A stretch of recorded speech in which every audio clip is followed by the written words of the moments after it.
안녕하세요. 여러분들 2025년도 행정사 시험 일단 잘 치르시고 나오셨을 거고, 그리고 특히 민법 문제는 예년보다는 평이한 수준이라고 말씀드릴 수 있습니다. 그래서 우선 우리가 그 나눠드린 기출 분석표를 보자면 기존에 나왔던 영역들이 그대로 나왔고, 한동안씩 많이 나오는 부분이 있었는데, 작년에는 의사표시가 많이 나왔다고 하면, 올해는 법률행위 파트가 나온 것하고, 법률행위 파트 중에 특히 의사표시 파트 같은 경우에는 108조, 109조가 주로 나왔었는데, 그것보다 107조, 110조가 나왔다는 것하고, 소멸시효하고 관련돼서는 보통 2개나 정도 나왔던 것들이 올해 작년 연속으로 이제 소멸시효 파트가 4개 정도 나왔다는 것 말고, 그 다음에 유형에 따라서 보면 오지선다형 문제가 80% 정도 나오는 게 기본이었다가, 작년 올해 한번 보시는 것처럼 일단 박스형 문제들도 적어졌고, 거기다가 사례형 문제도 원래는 늘어나는 추세였다가 지금 다시 사례형 문제도 지금 적어지고 있는 상황이기 때문에, 문제 형태뿐만 아니라 문제 내용 전반에서 예년보다 더욱 평이하게 나왔을 뿐만 아니라 나온 지문들도 여러분들이 꼭 알아야 되는 지문들이 위주로 되어 있었고, 우리가 이제 예상하지 못한 분물기준권 판례가 나왔으나 이것은 나머지 지문들이 여러분들이 다 꼭 공부하셔야 되는 부분이었기 때문에, 얘는요, 나머지 거를 항상 말씀드리는 것처럼 민법 총칙 문제는 권리에 대해서는 배우지 않고 권리를 얻는 방법을 배우는 거기 때문에, 권리 얘기들은 우리가 뒤에서 보게 되는 물권이나 채권, 가족법의 권리들을 얘기할 것이죠. 그중에서 모르는 판례는 무조건 나올 거라고 말씀드렸었던 거죠. 근데 걔는 답이 될 확률은 적지만 걔는요, 그래서 세모를 해놓으시고 여러분들이 어떻게 푸시라고요? 나머지 지문들, 내가 알고 있는 지문을 잘 푸셔야 되는 건데, 그래서 올해 같은 문제는요, 그 유형에 맞게 이제 출제가 돼서 여러분들이 다소는 틀릴 수도 있었다 하는 정도. 그래서 답이 되는 지문으로 나왔다는 것 뿐이지, 기존의 기출 유형과는 유사한 방법으로 나왔다는 거. 그래서 민법은 여러분들이 불이타 없이 좋은 점수를 맞으셨을 거라고 생각됩니다. 그래서 올해는 그래서 어쨌든 우리가 이제 공부했던 방향 자체가 기출 분석을 잘 하시고 조문이랑 중요 판례 위주로만 공부를 하셔도 우리가 원하는 점수 이상은 무조건 맞으실 수 있었다. 그래서 우리가 공부했던 방법으로 잘 하셨다면 점수는 원하시는 점수를 받으셨을 것 같습니다. 그래서 예상했던 점수 이상을 받으셔야 되는 게 맞을 거라고 보이고, 그래서 문제로 넘어가 볼게요. 그래서 오늘은 기출 해설을 해보자면, 일단 여러분들이 기출 해설은 이제 올라가 있는 거 보시면 되는 거고, 문제는 갖고 계시겠죠? 그래서 문제 보시면 1번부터 보도록 할게요. 그래서 이제 최고 논의가 됐던 지문하고 관련돼서 이제 1번이 제일 여러분들이 좀 당황하실 수 있었다 하는 거죠. 그런데 1번 같은 지문, 우리가 예전에도 말씀드렸다시피 항상 얘기하지만 뭐부터 확인하시라고 그랬어요? 옳은 문제인지 확인하셔서 계속 틀린 문제 찾고 있다가 그렇게 확인하시면 안 된다고 말씀드렸죠. 그래서 여기를 옳은 문제를 찾으라고 얘기했고, 그랬을 때 간습법과 사실은 간습을 나누라고 했는데, 원래는요, 간습은 법이 아니죠. 우리가 얘기하는 대로 간습 자체는 반복되는 행위이기 때문에 원래는 뭐라고 말씀드렸어요? 간습은 원칙은 그냥 사실일 뿐이에요. 법적 힘이 없는 건데, 간습이 어떻게 돼요? 법적화돼야 되는 거죠. 그래서 간습법이 된 거는요, 간습이지만 법적 확신을 가져야 되는 거기 때문에 우리 민법상 인정되는 건 5가지밖에 없었어요. 그래서 간습법상 물권인 분묘기지권, 간습법상 법정지상권, 동산양도담보, 그리고 명인방법, 명의신탁, 이 4가지 이후에는 인정되지 않았다. 그래서 여러분들한테 항상 말씀드린 것처럼 4가지는 외워야 된다였어요. 1번 보시면 미등기 무화과물 취득자에게 소유권에 준하는 간습법상 물권은 없다죠. 왜요? 그 세 가지 이 세 가지 이외에는요, 간수법상 물건이 인정된 건 없기 때문에.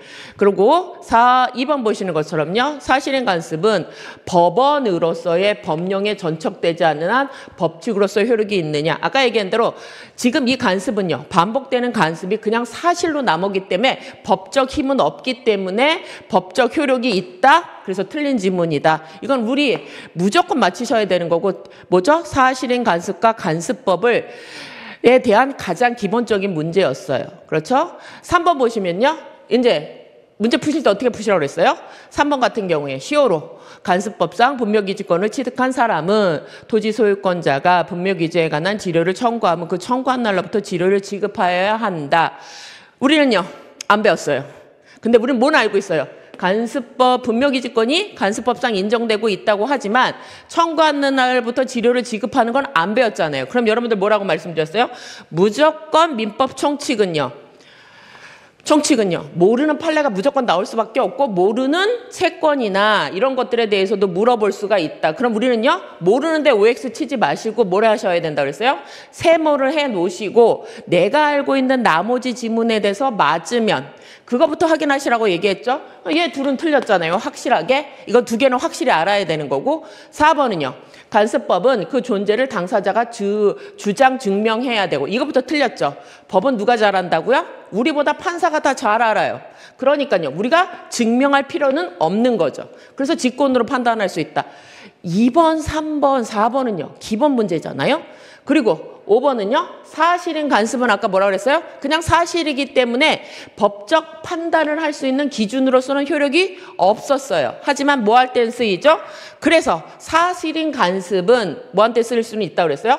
법률행위, 당사자가 행위를 할 때 그 행위의 성질이 뭔가를 결정하는 의사 보충 요건으로 쓸 수는 있다고 했어요. 그렇다 하더라도 이런 효력을 인정할 수 있는 거는요. 강행 규정은요. 우리 의사대로 강제로 법률 규정을 배제할 수 있는 게 아니기 때문에 이 의사 보충적 규정을 할 수 있는 건 뭐죠? 임의 규정. 우리가 규정이 있다고 하더라도 우리 의사에 따라서 다른 의사 표시를 할 수 있을 때 그때 보충하는 거기 때문에 여기는 뭐가 틀렸죠? 강행 규정이죠. 우리가 항상 얘기하잖아요. 강행 규정은 뭐죠? 사회 질서에 반하는 거기 때문에 개인이 어떻게 돼요? 추인도 할 수 없고 개인이 바꿀 수는 없는 거기 때문에 의사에 따라서 바뀌지 않는 것이에요. 그러니까 이건 인정할 수 없다. 그래서 여기는 3번 때문에 맞히는 게 아니라 뭐라고 그랬어요? 2번, 1, 2, 4, 5번은 우리가 알아야 되는 지문이기 때문에 이게 다 틀려서 3번이 맞다 이렇게 가셔야 된다고.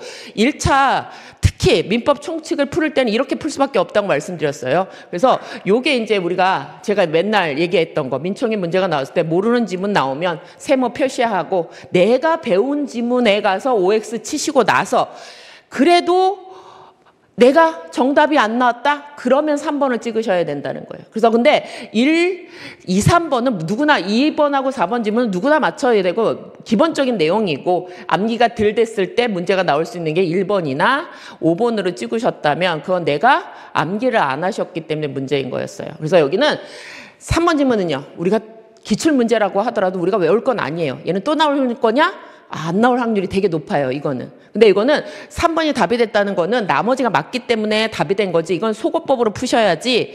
3번 지문은 행정사 공부하시면서 누가 여기 공부하는 사람은 없을 거예요. 그러니까 요거는 이제 왜 나왔는지는 이해가 가요. 작년에 분묘기지권하고 관련된 판례들이 여러 개가 나왔었어요. 그래서 제가 이제 다른 물건을 공부하는 데에서는 분묘기지권에 따라서 따로 정리를 해드렸지만 우리는 민총을 배우기 때문에 그렇게 정리할 부분은 아니었기 때문에 여러분들은 그렇게 풀으셔야 했다 하는 거. 그래서 어쨌든 3번 때문에 우리가 새로운 판례를 외워야 되는 건 아니에요. 3번은 또 나올 확률은 거의 없어요. 그러니까 여러분들이 1, 2, 4, 5번을 갖고 문제를 풀으셔야 됐던 거고 넘어갑시다. 그래서 그 1번 지문은 논의들은 있지만 기존에 우리가 이미 그렇게 마음을 먹고 가셨기 때문에 여러분들은 잘 푸셨을 거라 생각하고 2번으로 넘어가 보도록 하겠습니다.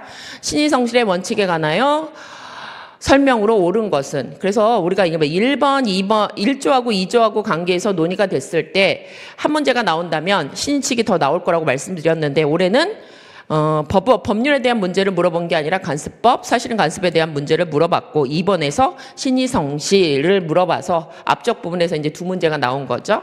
그래서 신의성실 항상 문제 어떻게 푼다고 얘기했죠? 신의성실의 원칙이라고 써 있지만 우리는 뭐죠? 2조의 규정이 있다. 이걸로 가야 된다고 말씀드렸죠. 그렇기 때문에 조문에 있어요. 그러면요. 누가 더 잘한다고요? 판사가 더 잘 알기 때문에 우리가 주장하지 않더라도 직권으로 판단할 수 있는 거고 2번 소멸시효를 이유로 한 채무자의 항변권 행사에도 신의성실의 원칙은 적용된다. 1조 2조는요. 앞으로 있을 모든 법률 관계에 적용되는 규정이죠. 통칙 규정이죠. 그러니까 어디까지요? 모든 사법상 법률행위, 공법상 법률행위도 적용된다고. 3번은요. 무건 대리인이 본인을 단독 상속한 경우 본인의 지위에서 추인을 거절하더라도 신의 측의 원칙에 반하지 않느냐. 신의 측은 뭐죠? 신의 측은요. 2조에서 뭐라고 얘기했죠? 권리 행사와 의무 이행은 신의 성실하게 하라고 되어 있어요. 그 얘기는 뭐죠? 권리가 있다고 하더라도 신뢰에 배반해서 하면 안 된다는 얘기죠. 그래서 우리가 되게 열심히 했었어요. 원래 무건 대리인이 본인을 상속했다. 그러면 뭐죠? 본인이 갖고 있는 권리를 포괄적으로 누가요? 상속인이 무건 대리인 본인이 단독 상속했으면 이때는요. 상속은 포괄 승계이기 때문에 돌아가신 아버지가 갖고 있는 모든 권리는 아들이 행사할 수 있어요. 그러면 본인이 갖는 권리는 뭐죠? 무건대리라고 하는 게 본인은요. 원래는 대리권이 없는 행위에 대해서 본인은 책임이 없죠. 그런데 130조에서 뭐라고 얘기했죠? 본인이 추인하면 유효로 될 수 있기 때문에 뭘 할 수 있어요? 본인은 추인도 할 수 있고 추인을 거절할 수 있는 권리가 있어요. 그래서 상속을 했으면 상속인이 추인도 거절권도 발생하는 거죠. 그래서 권리가 있는 건 맞아요. 법적으로 보면. 하지만 얘는 앞에서 한 얘기가 뭐가 있었어요? 대리권이 없는데도 자기가 아버지의 대리인이라고 얘기하면서 말했기 때문에 뭐를요? 자기가 대리권이 있다고 말했기 때문에 대리권이 없어서 추인을 거절하겠다고 말하는 것은 권리가 있다고 하더라도 네가 한 말 때문에 신의에 반해서 인정되지 않는다. 그래서 여기는요. 신의에 반하지 않는다. 이게 들어가는 거죠. 그래서 신의성실의 원칙은 권리가 있다고 하더라도 네가 한 말 때문에 어떻게 돼요? 구속되어서 그 권리를 행사하지 못하게 되는 거죠. 그래서 원래는 아버지가 갖고 있는 추인 거절권을 상속으로 받은 것이었기 때문에 권리가 있는 것처럼 보이지만 자기는 대리권이 있다고 얘기했기 때문에 대리권이 없다고 발생하는 추인 거절권은 행사하는 거는 신의 측에 반하게 된다 하는 거. 이것도 되게 많이 풀었던 거고 제일 중요하다고 말씀드린 거죠. 그래서 제가 마지막 강의 때도 얘는 무조건 나온다고 말씀드렸던 거였죠. 그래서 2번은 사실 쉬운 지문들이 다 나온 거죠. 그래서 거기 보시면 지금 답은 1번에서 쉽게 나와서 여러분들 원래는요. 2, 3, 4, 5번은 안 풀었어야지 맞는 거예요. 공부를 제대로 했다면요. 1초 만에 풀어야 되는 문제였죠. 4번은요. 이것도 열심히 했던 거죠. 강행규정 위반으로 계약을 체결한 자가 스스로 계약의 무효를 주장하는 것은 특별한 사정이 없는 한 신의성실에 반하느냐. 아까 얘기한 대로 신의 측은요. 뭐라고 얘기했어요? 당사자가 뭐라 해야 돼요? 신의에 반하는 행동을 했을 때 권리가 있다고 하더라도 행사 못하게 하는 거지만 강행규정은 뭐라고 그랬죠? 강행규정은 사회 질서와 관련되어 있는 규정이기 때문에 개인이 의사에 따라서 결정되는 게 아니어서 사회 질서가 위반된다고 하는 거는요. 뭘로 끝나야 돼요? 그냥 무효로 끝나야 되기 때문에 여기는요. 신의성실 자체가 적용되지를 않아요. 안 하는 영역이다. 그래서 우리가 신의 측이 아무리 권리에 적용된다고 하더라도 한계가 있다. 그게 대표적인 게 민법이 결단을 내린 제한능력자 보호 규정이나 의사 무능력 제도와 같은 것과 함께 강행 규정에 위반한 경우에는 뭘로 끝나야 돼요? 사회가 인정하지 않는 거기 때문에 무효로 끝나야 되는 거죠. 그래서 이거는 되게 중요했던 것이고 5번 조건 성취로 이익을 받을 당사자가 신의성실에 반하여 조건을 성취하였더라도 상대방이 그 조건이 성취하지 않은 것으로 주장할 수는 없다. 이것도 마찬가지죠. 자기가 어떻게 됐어요? 조건이 성취시킨 거죠. 근데 조건은 어떻게 돼요? 합격하면 줄게. 그랬더니 어떻게 돼요? 컨닝했다. 그러면 이건 조문이죠. 주장할 수 없다. 신의 측에 반한다. 조문이 그냥 나왔습니다. 그래서 여기 2번은 무조건 맞히셔야 되는 거 1초 컷절이 문제였고 3번 가볼게요. 3번도 뭐 부재자 재산관리인은 안 나왔다가 작년에 재작년인가요? 2문제씩 실종 선고랑 같이 나왔었죠. 그래서 3번 보면 법원에 의하여 부재자 갑의 재산관리일도 선임된 을에 관한 설명으로 옳지 않은 것. 여기도 보시면 제일 중요한 게 뭐죠? 부재자 재산관리는 종래 주소에 돌아올 가망성이 없는 사람들에 대해서 일단 첫 번째는요. 재산을 관리할 건데 관리하는 방법은 두 가지죠. 본인이 관리인을 선임해서 관리하는 경우나 법원이 선임하는 거죠. 그래서 동그라미 어디다 치셔야 돼요. 법원이 선임한 재산관리인이다. 요거 이제 쳐놓으시면 법원이 재산관리인은요. 남의 물건을 관리하는 사람이기 때문에 그래서 을은요. 뭘 만들어야 돼요? 재산 목록을 작성해야 되고 그리고요. 얘는 공짜로 일하지 않는다고 했죠? 법원은 누구요? 갑의 재산을 관리하는 거기 때문에 그 상당한 보수를 지급할 수도 있는 거고 그런데요. 지금 우리가 이렇게 원래는 갑의 일이죠. 갑의 일이죠. 그런데 이 일을 누가 하는 거예요? 갑의 지금 을이 선임된 경우죠. 그래서 누구 대신해서 일을 할 거예요? 갑을 대신해서 일을 할 거잖아요. 그래서 나는 갑 대리인 을이에요 라고 병가 얘가 뭘죠? 재산관리인으로서 행위를 하면 뭐 매매계약을 체결했던 행위를 하면 그 행위가 누구한테 가야 되는 거예요? 원칙적으로 본인한테 가야 된다. 그러면 남의 권리를 행사할 수 있는 지위 뭐가 있어야 되죠? 대리권이 있어야 되는데 아까 얘기한 대로 여기 대리권이 주어지는 방식이 두 가지가 있는 거죠. 그랬을 때 우리는 본인이 선임한 경우 본인이 누구죠? 갑이 선임하고 갔으면 우리가 이런 사람은 이미 대리인이 되는 것이고 지금 여기서는요. 법원이 법률 규정에서 선임했기 때문에 얘는 뭐 돼요? 법정 대리인이 되는 거죠. 그랬을 때요. 이미 대리는 본인이 수권하기 때문에 본인이 수권하는 범위로 결정되지만 법정 대리는 법률 규정에서 만들어지니까 25조에 따라서 법률 규정에 따라서 대리권이 범위가 정해지고 법률 규정에서는요. 118조 범위 안에서는 그냥 행위를 하고 118조를 넘는 행위에서는 그냥 행위 못하고 뭐라더라고요? 법원의 허가를 얻어야 된다. 그때 118조에서 할 수 있는 행위는 보존행위 또 뭘 할 수 있었죠? 이용 계량 행위는 그냥 할 수 있다. 이 문제를 묻고 있는 게 지금 몇 번이죠? 3번하고 4번의 문제죠. 그래서 기존에 얘가 무슨 대리권을 갖는 거예요?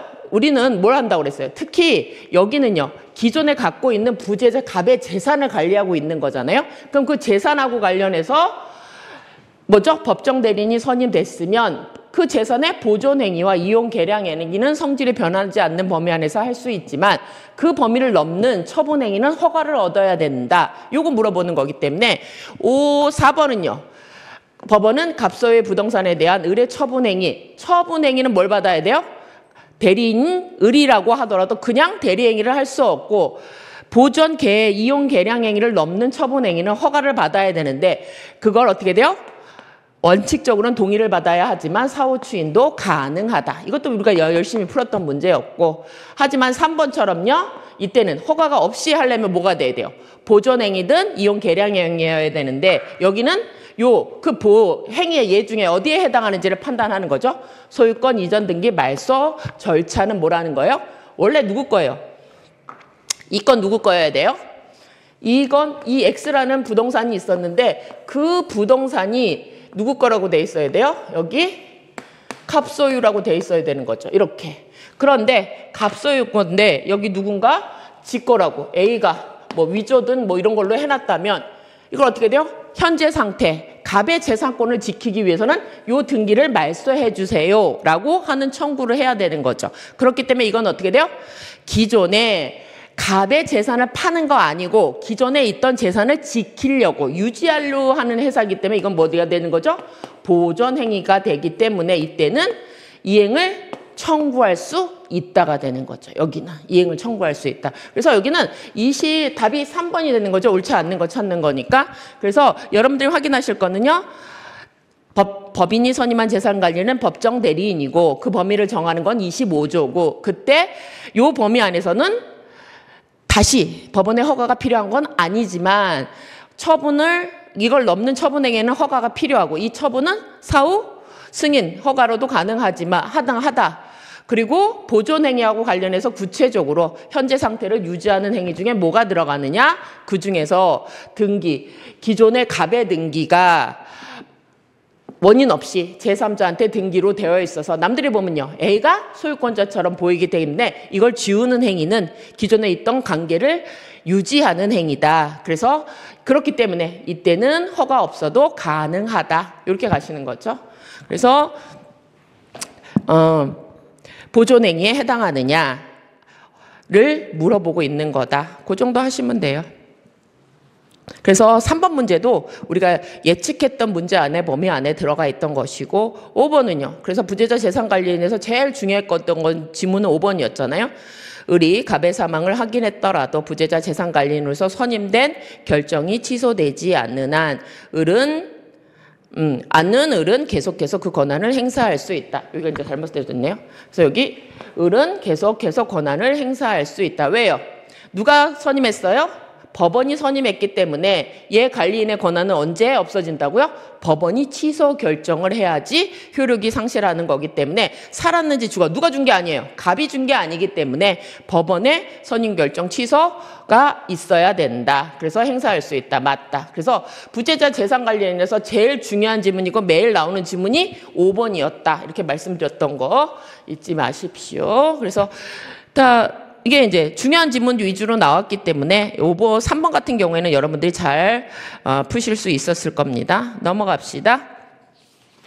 4번 봅시다. 4번은 제한능력자 갑이 법정 대리인 을의 동의가 없음에도 있는 것처럼 속이고 병가 X에 대하여 매매계약을 체결하였다. 이에 관한 설명으로 옳은 것을 모두 고른 것은.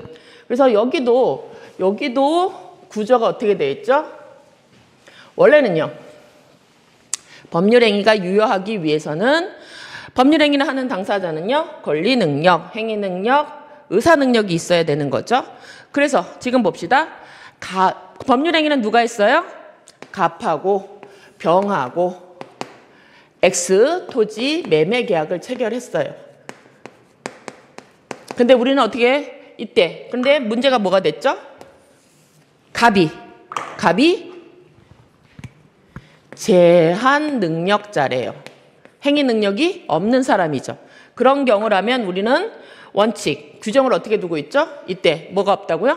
원칙, 원래 법률 행위 당시에 뭐가 있어야 돼요? 사라는 있어야 되고 의사 결정 능력이 있어야 되고 행위 능력이 있어야 되는데 얘는 행위 능력이 없다죠. 그래서 원래는 법률 행위의 요건이 흠결되어 있으면 원칙은 무효이지만 우리는 5조에서 어떻게 됐어요? 제한 능력을 갖고 있는 사람이 단독으로 법률 행위를 했다면 원칙은요, 취소할 수 있는 거죠. 하지만 예외적으로 뭐라면요, 동의가 있다면요, 그때는 예외적으로 동의가 있다면 취소 못한다. 이렇게 예외가 규정되어 있는 거죠. 그래서 우리는 지금 여기 어떻게 됐어요? 제한 능력자가 동의가 없음에도 있는 것처럼 속이고 병가 계약을 맺었는데 속임수를 쓴 갑이 미성년자라면 을은 매매 계약을 취소할 수 없느냐, 이걸 보는 거죠. 여기 우리를 헷갈리는 게 뭐였어요? 동의가 있으면 원래는 취소하지 못하게 되어 있는 거예요. 그래서 취소권은 무효와 달리 취소권자만이 할 수 있는데 대리소는 누가 해야 돼요? 미성년자 측에서 할 수 있죠. 그래서 누구도요? 미성년자인 갑도 또는요 그 법정 대리인도 원래는 취소할 수 있는 거예요. 그런데 전제는 여기가 있죠. 이렇게 아무리 취소할 수 있다고 하더라도 우리는요 특별 규정을 두어서 어떻게 돼요?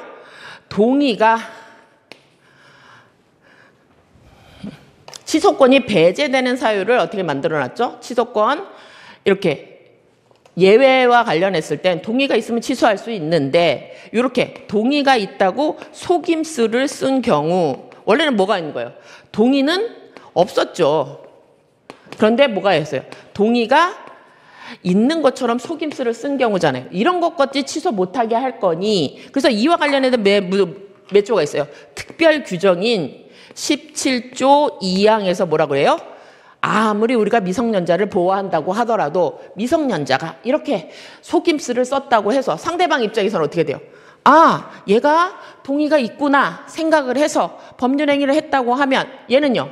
미성년자하고 계약을 한 게 아니라 동의를 받아서 계약을 했기 때문에 얘는 취소 못한다고 생각했을 거잖아요. 그래서 이런 경우를 대비해서 17조 2항에서 취소권이 이 경우에도 취소를 못하게 하는 취소권 배제 사유를 규정하고 있는 거죠. 그래서 여기는 뭘 보여주는 거예요? 이렇게 속임수를 쓴 경우라면 동의가 없었다 하더라도 있다고 속인 경우에는 취소할 수 없다. 맞게 규정하는 거죠. 뭐 확인하시는 거예요?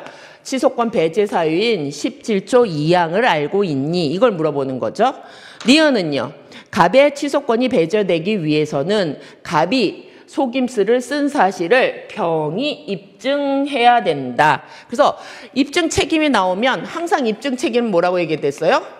입증을 못 보면 불이익을 누가 받느냐 하는 건데 입증을 누가 해야 된다고요? 유효 요건은 유효를 주장하는 사람이, 무효 요건은 무효를 주장하는 사람이 입증해야 돼요. 그래서 원래는 취소권, 얘는 뭘 주장하는 거예요? 얘는요. 취소가 얘는 뭘 주장해요? 미성년자 입장에서는요. 취소하고 싶은 거죠. 요 매매 계약을. 그러면요. 취소 요건은 누가 입증해야 돼요?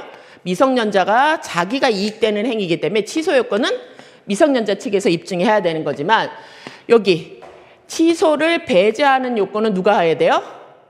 상대방을 위해서 특별히 규정된 거잖아요. 이거는 원칙적으로 미성년자의 법률행위는 취소할 수 있다고 얘기했죠. 그러니까 미성년자는 뭐만 입증하면 돼요? 나는 미성년자예요 라면 입증하면 취소할 수 있는 거고 이걸 배제하기 위해서는 누굴 위해서 둔 규정이에요? 상대방을 위해서 둔 규정이기 때문에 요 취소권 배제 사유는 누가 입증해야 돼요? 상대방이 입증해야 돼요. 이걸 입증 못하면요 취소할 수 있게 되는 거죠. 그래서 입증 책임은 항상 어떻게 돼요?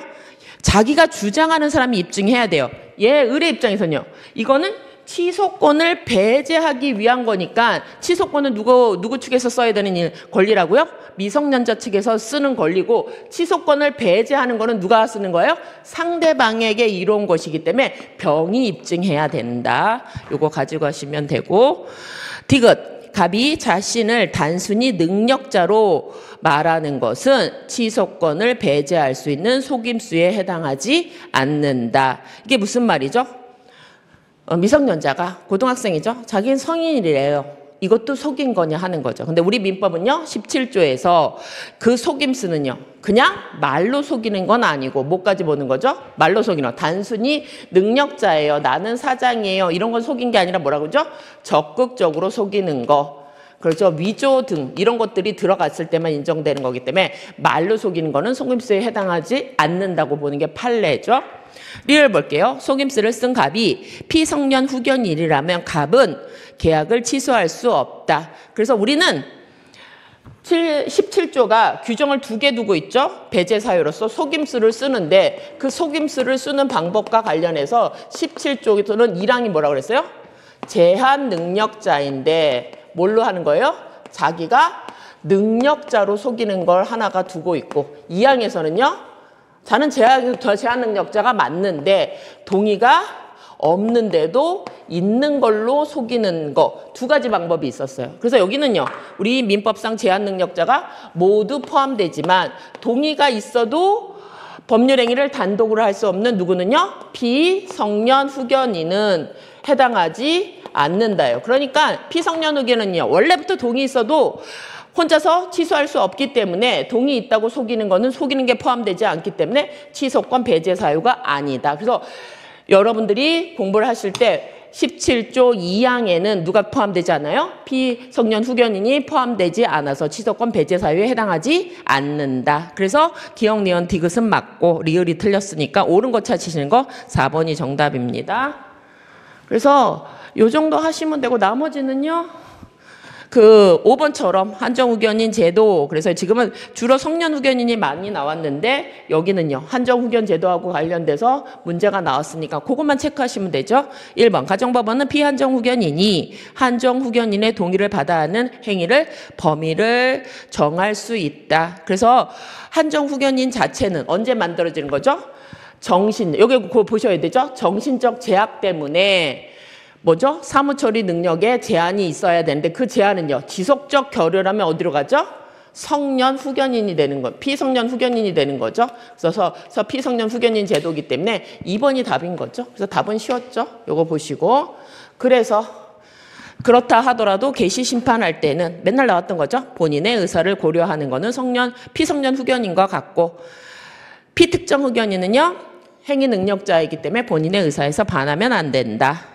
뭐 4번도 계속 나왔던 거죠. 변경할 수 있는데 그때도요. 직권은 없고 청구가 이루어져야 되는데 본배, 사후, 검지청이죠. 그때 검사, 지방자치, 단체당도 할 수 있는 거고 아무리 그렇다고 하더라도 5번처럼 피한정 후견이 한 법률행위가 일상생활에 필요하고 그 대가가 과도하지 않으면 그 법률행위는 한정 후견인이 취소할 수 없다. 일단은 한정 후견인은요. 원칙적으로 법률행위를 할 수 있는데 제한되는 부분요. 동의받으라고 하는 부분에서만 제한되는 거였죠. 그렇다 하더라도 일상 가사 행위는 할 수 있는 거죠. 그래서 여기는 이때는 취소하지 못하는 행위다. 그래서 우리가 암기했던 사항 중 가장 기초적인 조문들 나왔습니다. 넘어갑시다. 그래서 우리가 이제 자연인 넘어서 법인 파트로 들어왔는데 법인은요. 우리가 얘기한 대로 법인은 사람이 모인 단체와 아니면요. 재산이 모인 단체한테 뭘 준 거죠? 권리, 능력. 권리를 가질 수 있는 능력을 준 거죠. 그랬을 때 6번 볼게요. 민법상 법인의 정관에 관한 설명으로 옳은 것은 그래서 법인은요. 어떻게 만들어지죠? 그냥 만들어지는 게 아니라 법률 규정에 따라서 만들어져야 되는데 그때 법률 규정에서 만들어지는 것은 재단법인이든 사단법인이든 뭘 작성해야 돼요? 정관은 작성해야 돼요. 특히 동그라미가 어디에다 치셔야 돼요? 이가 문제가 나오면 재단이 아니라 여기서 특히 중요한 건 재단법인도 사단법인도 다 정관을 만들어야 되는데 특히 사단법인은요. 사람이 모인 단체이기 때문에 이거는 계약이라고 하는 건요. 서로 상반되는 의사가 합치하기 때문에 그 의사 합치를요. 서로 합의에 의해서 없앨 수도 있지만 여기는요. 사람이 모인 단체 전부에 적용되어야 돼서 이거는 그 단체 안에서는요. 자치 규범이지 계약은 아니다. 그러니까 새로운 구성원이 들어올 때도 적용되어야 된다. 그래서 제일 많이 했던 거고 2번 재단법인의 정관은 특별한 사정이 없는 한 그 정관 변경을 정관의 정한 때에 한하여 변경할 수 있다. 이것도 조문이죠. 사단법인은요.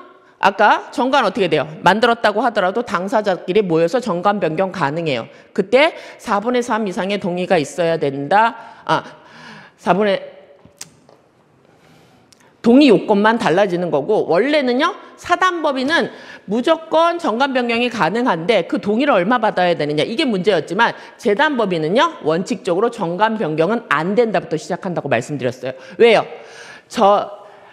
재단법인은 재산이 모인 단체이기 때문에 우리가 정관 변경할 때는 3분의 2 이상의 동의가 있어야 되고 해산 결의할 때는 4분의 3 이상의 동의가 있어야 되는 거였잖아요. 이게 그래서 여러분들이 확인하셔야 되는 거였는데 재단법인은 출연인, 재산을 처음에 출연한 사람은요. 사망하거나 이런 일이 있기 때문에 원칙적으로 정관은 변경하지 못한다. 이것부터 시작하는 거죠. 그래서 조문에서 변경 방법을 정하는 경우에 한해서 변경할 수 있다는 조문이 있어서 여러분들이 그 예외 규정들을 암기하셔야 되는 것 중에 하나였고 그래서 요게 이제 답이 되는 거고 3번은요. 무조건 나온다고 말씀드렸죠. 이사의 대표권 제한은 정관에 기재하면 효력이 발생하지만 그래서 여기 틀렸죠.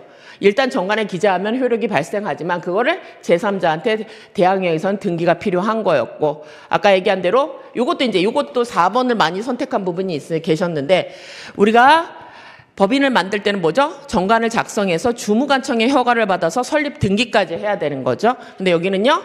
정관 변경은 그래서 재단법인이든 사단법인이든 정관 변경이 인정되는 경우라고 하더라도 법원이 아니라 뭘죠? 주무관청의 허가죠. 그래서 여기를 허가만 보고 하시는 부분이 많이 틀렸죠. 법원은 언제 나온다고 그랬어요?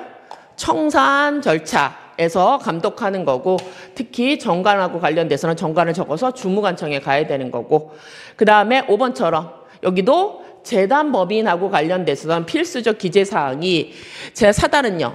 목명사자 이사 존 해가지고 7가지를 적어야 되지만 재단법인은 5가지만 적으면 된다. 그래서 재단법인은요 6호 4호 사유인 사원이 없기 때문에 사원에 관련된 해산조항이나 사원의 득실 변경에 대한 사항이나 이렇게 존립 시기는 필요적 기재사항이 아니었다. 그거 정도 하시면 되죠. 여기. 그래서 재단하고 사단법인 사이에 차이가 나는 거를 알고 있는지 이게 이제 중점돼서 나왔던 거니까 그 부분 확인하시고 여기도 다 중요한 내용들이 나왔던 거니까 그래서 암기를 잘 하셔야 되는 거. 허가만 외우시는 게 아니라 주무관청 허가였다. 그 부분이 틀렸고 7번으로 넘어갑시다. 그래서 7번 이렇게 2문제가 연속으로 나왔네요. 아까 얘기한 대로 그 60조는 무조건 나온다고 말씀드렸죠. 법인 파트에서도 나올 수 있고 그래서 법인 파트에서 60조하고 관련돼서 여기 뭐라고 돼 있어요? 등기를 하여야 효력이 나타나는데 비법인 사단은 뭐가 없어요? 등기를 안 해서 비법인 사단이 됐기 때문에 비법인 사단 자체는 법률에 규정이 없어서 가장 유사한 뭐죠? 사단법인에 관한 규정을 유추 적용할 건데 유추 적용하고 싶어도 뭐느냐? 등기가 없어서 60조는 유추 적용 못한다. 그래서 이게 나왔고 8번 가봅시다. 그래서 올해는 60조하고 관련된 지문이 2개나 출제가 됐었고 8번 볼게요. 민법상 법인의 소멸에 관한 설명으로 옳지 않은 것은 아까 나온 거에서 이어져 나왔네요. 아까 우리가 본 것처럼 사단법인하고 관련해서 재단법인하고 관련되어 있을 때 2개 다른 점이 있다고 말씀드렸죠. 사단법인요. 사람이 모인 단체이기 때문에 어떻게 돼요? 그 사유 중에 사단법인은 사원이 없게 되거나 총회 결의 이게 재단법인하고 다르다고 얘기했죠. 사단은 사람이 모인 단체이기 때문에 사람이 없게 사원이 없게 되거나 총회 결의 로 인해서 해산할 수 있다. 요거 이제 잘 확인하셔야 되는 거죠. 그래서 우리가 저 사원총회 결의로 해산할 때 여러분들이 3분의 2는 정관 변경이었고 4분의 3 이상의 결의를 받아야 되는 것은 해산 사유였다. 이것도 이제 암기 사용이었던 거 확인하시면 되고 그래서 1번은 맞는 지문이었고 2번 청산 종결 등기가 맞춰진 경우에도 청산 사무가 종결되지 않으면 청산법인으로 존속한다. 그래서 사람은 언제 권리가 소멸되죠? 사람은 사망하면 권리가 소멸해요. 그렇죠? 그런데 사람은요 남은 재산이 있겠죠? 이런 것들은 어떻게 누가 담당을 하죠? 상속인이 담당할 거지만 법인은요 상속인이 없기 때문에 얘는 어떻게 돼요? 해산 활동이 정지되면 그 이후 권리 재산 상태를 정리하는 과정이 나타나는데 그걸 우리가 뭐라고요? 청산법인이라고 하고 청산법인은 기존의 재산관계를 정리하려고 만들어진 거기 때문에 법인은 언제 사망한다? 법인은요 이렇게 청산저하무가 종결할 때 사망하는 거지 사람이 사망하면 소멸하는 거지 사망신고를 해야 되는 거 아닌 것처럼 청산 등기가 되었다고 하더라도 사무가 존재하는 경우에는 그때는 종결되지 않았다면 존속한다. 그래서 2번도 맞는 지문이죠. 그래서 여기까지는 되게 중요했던 지문이고 3번은요. 청산은 채권자에게 채권 신고를 최고해야 되고 알고 있는 채권자는 청산에서 제외할 수 있다. 그래서 청산법인은 어떻게 돼요? 이제는 채권 채무를 다 소멸시키고 죽어야 되는 거기 때문에 아직 자기가 모르는 채권자라고 하더라도 어떻게 돼요? 다 나한테 신고해라. 나는 갚을 돈 갚고 받을 돈 받고 이렇게 해서 죽을 거다고 얘기하기 때문에 빨리 채권이 있으면 알려달라고 얘기하는 거죠. 이거 뭐 하는 거예요? 채권자의 권리를 헤아려고 하는 게 아니라 기존에 법인한테 채권을 갖고 있는 사람한테 돈을 받아가라고 하는 거기 때문에 자기가 알고 있는 채권자는 청산에서 제외할 수 없다요. 그래서 이거는 채권 신고 제도 자체는 누굴 위한 거예요? 채권자를 위한 거예요. 그래서 그 조문 확인하시는 거죠. 조문이고 4번은 법인의 파산이 아닌 사유로 해산하는 경우에 정관 또는 총회 결의로 달리 정한한 바가 없으면 이사가 청산인이 된다. 아까 얘기한 대로 이사는 뭐죠? 법인이 성립한 이후 법인의 팔다리가 돼서 기존에 자기의 업무를 집행하고 대외적으로 대표하는 기관이어서 어떤 채무가 있는지 누가 제일 잘 알아요? 이사가 제일 잘 알기 때문에 보통은 청산이 되죠. 하지만 파산은 제외하죠. 왜요? 파산은 파산법으로 갈 거니까. 그래서 맞는 지문이고 5번은요. 5번은 그래서 우리가 임의규정이 대부분이지만 청산전차는요. 채권자, 채무자 관계가 있기 때문에 여기는 강행규정이어서 이에 반하는 처분행위는 무효가 된다. 요거. 그래서 청산 절차하고 관련해서는 그래서 감독기관도 재산 관련되어 있고 제3자들과 관련되어 있기 때문에 주무관청이 아니라 법원이 감독하고 있다. 그래서 이 부분도 기존에 나와서 중요한 지문들로 구성되어 있고 여러분들이 아셔야 되는 것들로 되어 있던 부분이었습니다. 넘어갑시다. 9번. 그래서 물건의 문제도 한 문제씩 계속 출제되지만 특히 물건 중에서 제일 많이 나오는 건 주물종물 관계라고 말씀드렸었죠. 그래서 주물종물 관계라고 하는 거는 물건이 어떻게 돼요? 두 개 있는 거죠. 물건. 근데 이들 간에 관계에 주정관계가 있는 거죠. 1번은요. 그래서 1번. 주물종물은 동일의 소유에 속하는 거지만 법률상 하나의 물건으로 취급된다. 이거 틀린 거죠. 이건 원래는 어떻게 돼요? 독립된 물건이 두 개 있는 거죠. 그런데 하나가 있었으면요. 그냥 하나로 처분하니까 아무 문제가 없는데 주물종물 관계 물건이 독립해서 두 개가 있어서 서로 따로따로 처분의 대상이 되는 거지만 100조 2항에서는요. 주물이 처분됐을 때 종물도 처분을 한다는 의사가 없다 하더라도 일단 어떻게 돼요? 처분하는 걸로 본다고 하는 거기 때문에 여기는 하나의 물건으로 취급되는 게 아니라 각각 두 개의 물건이 존재해야 되는 거기 때문에 1번은 틀렸고 2번은 많이 나왔던 거죠. 그래서 여기는 물건하고 물건의 관계를 얘기하는 것이기 때문에 소유자한테 상용에 공하는 물건이라도 주물과 직접 관계가 없다면 종물이 될 수 없는 거고 특히 이런 주물 종물 관계를 만드는 것은 요것 때문에 만든 거죠. 100조 2항. 그래서 여기는 의미가 100조 2항이 제일 중요하다고 말씀드렸잖아요. 100조 2항은 원래는 두 개의 별개의 물건인데 그렇죠? 그래서 여기 A라는 물건이 있고 B라는 물건이 각각 독립돼서 거래의 대상이 될 수 있는데 이것부터 시작하는 거죠. 근데 이게 주물, 종물이라고 하기 위해서는 어떻게 됐어요? 얘만 처분해도 얘도 따라오는 게 있니? 이거하고 관련해서 몇 조요? 100조 2항이 존재하고 있는 거죠. 그래서 원칙적으로는 단독으로 팔릴 수 있는 거지만 그래서 이 둘 관계를 만드는 이런 주정 관계를 만드는 거는 어떻게 돼요? 우리가 보는 것처럼 노트북이 펜이 필요한 노트북이라고 하면 이 노트북을 살 때에 그 펜도 같이 온다. 이렇게 되어 같이 따라오는 것으로 우리가 명시적 의사표시가 없을 때는 인정해 주겠다는 얘기죠. 근데 별도 판매도 가능해요. 펜만 따로 살 수도 있는 거죠. 이게 전제되어 있는 거죠.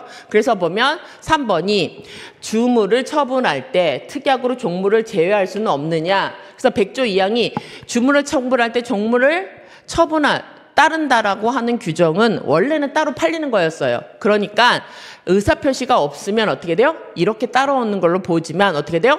이건 임의 규정이 있기 때문에 별매합니다 하면 가능한 거죠. 그래서 별도로 처분할 수 없다. 이거 확인하시고 이건 100조 2항. 그랬을 때 그 처분에 4번 보세요. 주물, 종물 관계에 대한 법리는 원래는 물건하고 물건의 관계였지만 어디에도요? 주된 권리, 종된 권리의 관계에도 적용된다는 게 판례였고 그래서 주물이 종물의 처분에 따른다는 것은 요 처분에는 우리가 매매, 사인 간에 하는 것만 포함되니 그랬을 때 판례는 뭐라고 했어요?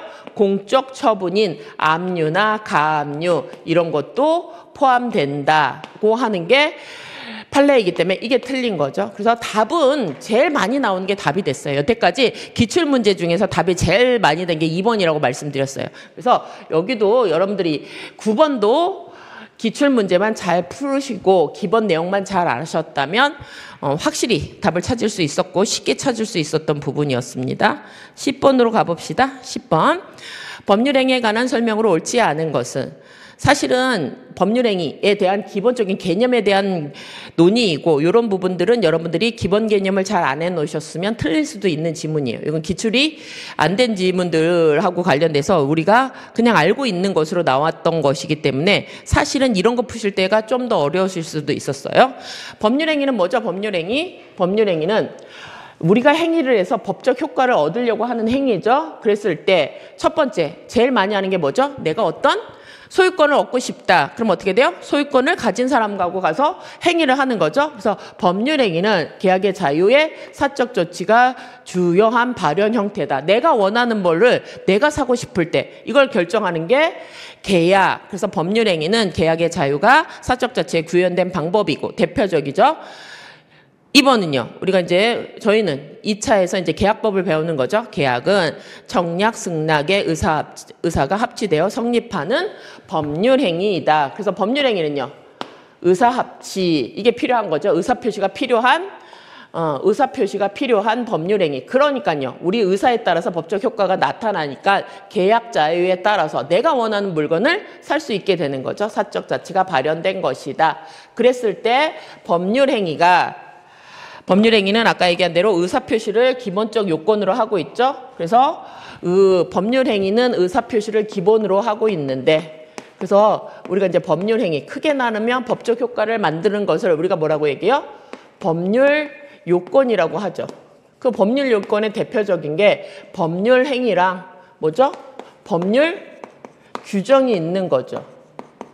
그래서 법률행위는 뭐가 되죠? 의사표시를 요건으로 하는 것이고 의사표시가 한 개 필요한 거를 우리가 단독행위. 그래서 의사표시가 하나가 필요한 걸 우리가 하나만 있어도 되는 단독행위라고 얘기하고 아까 계약은 의사표시가 2개 이상이 필요하고 그 의사가 합치됐을 때 일어나는 거고 여기가 만들어지는 게 우리가 합동행위라고 하는 거는 저 의사표시가 여러 개가 어떻게 돼요? 동일한 방향으로 이루어진 것. 얘는 어떻게 된다고 그랬어요? 서로 상반되는 반대로 만들어지는 걸 얘기하죠. 그래서 단독행위는 법률행위의 일정이다. 이건 뭘 얘기하는 거죠? 의사표시가 하나는 들어가 있다는 얘기죠. 그러고선 법적 효과를 발생하는 법률 요건이다. 그래서 법률 요건이 충족되면 효력이 나타나는 거죠. 그래서 우리가 법적 효과를 얻으려는 행위가 있고 규정이 있는 거죠. 그래서 이거 보시는 거고. 그래서 4번 보시면요. 법률행위는요. 유언은 누가 하는 거예요? 유언자가 사람이 의사를 표시하는 거죠. 내 물건을 누구한테 줘라 하는 거기 때문에 얘는 단독행위죠. 의사표시 하나로 만들어지는 거지만 상속은 어떻게 돼요? 아버지가 아무 말도 않고 유언을 하지 않고 돌아가셨다고 하더라도 법률 규정에 따라서 효과가 나타나는 거기 때문에 얘는요. 유언은 법률행위, 의사표시가 수반되는 건지 모르지만 상속이 된다는 얘기는요. 아버지가 유언을 안 했다는 얘기이기 때문에 유언은 없고 뭐는 없어요? 의사표시는 없는 거고 뭘로요? 저 뒤에 가족법에 가면 상속법이라는 게 있어서 상속법에 규정된 대로 효과가 나타나요. 그래서 우리는요. 엄마가 무조건요. 배우자는 1.5, 자식은 111 이렇게 해서 이제 나눠서 갖게 법에 규정되어 있어요. 그런데 엄마는 한 게 없고 나는 한 게 많다. 이런 걸로 따지지 않아요. 그건 법률 규정에 따라서 효과가 나타나는 거죠. 그래서 여기 4번이 틀렸죠. 그래서 우리가 알고 있는 개념처럼 유언하고 상속에 대한 행위를 의사표시가 들어간 것과 아닌 것을 구별할 수 있느냐 하는 것 정도 여러분들이 이해하시면 되는 거고 5번은요. 종기 있는 법률행위는 그래서 법률행위에도 일정한 효력이부터 효력과 관련한 의사표시까지 함께 있는 거죠. 그래서 우리가 법률행위, 임대차 계약을 예를 들어 임대차 계약을 체결하면서 계약 체결하죠. 임대인하고 계약을 체결하면서 여기 효력과 관련해서 1년간 이렇게 하면 어떻게 돼요? 그 끝나는 시점이 있는 거죠. 이런 걸 우리가 기한이 도래한 때와 효력을 잃게 된다. 조문이에요. 그래서 여기는 법률행위. 그래서 종기를 우리가 뭐죠? 법률행위에 부과된 또 다른 의사표시. 근데 뭐하고 부과돼요? 효력하고 부과된 거고. 그래서 기한이라고 하는 거는 그것이 어떻게 돼요? 확실한 사실에 부과된 거다. 이건 조문에 대한 얘기니까 여러분들 확인하시면 되고. 그래서 어쨌든 조건도 법률행위에 부과된 의사표시다. 해서 여기는 전체적으로 법률행위에 대한 이해를 하고 있느냐 이런 걸 물어본 건데 여러분들이 기본적 이해가 안 되셨다면 사실 10번이 더 틀리기는 쉬웠을 수도 있어요. 그래서 10번을 틀리는 그 9번 같은 경우에는 이미 기출문제로 많이 푸셨기 때문에 여러분들이 눈 감고도 풀으실 수 있었던 문제라고 하면 10번은 여러분들이 기존의 내용을 갖고 좀 생각을 하셔야 되는 부분이 있었다 하는 정도만 확인하시면 돼요. 그래서 옳지 않는 거 찾아보시면 되는 거고 11번 가봅시다. 그래서 이번에는 법률행위 파트가 4문제나 나왔기 때문에 11번에서는 단독행위가 아닌 거 이것도 물어봤죠. 좀 전에 나왔잖아요. 유언은 단독행위였죠. 의사표시 하나죠. 상계도 상계, 의사표시 하나로 이루어지는 거고 소유권 포기도 우리 이제 뭐죠? 내 소유권이 있지만 쓰레기통에 버리는 거 뭐죠? 소유권 포기예요. 포기예요. 그래서 소유권 포기는 의사표시는 맞아요. 근데 상대방 없는 단독행위예요. 얘도 상대방 없는 단독행위고 해제권이나 상계권은 상대방 있는 단독행위죠. 하지만 사인 증여는요. 우리 어디서 배워요? 매매, 증여, 계약이에요. 얘는 의사표시가 왜 필요해요? 그래서 제가 맨날 얘처럼 들잖아요. 증여, 내가 누구한테 주겠다고 하면요.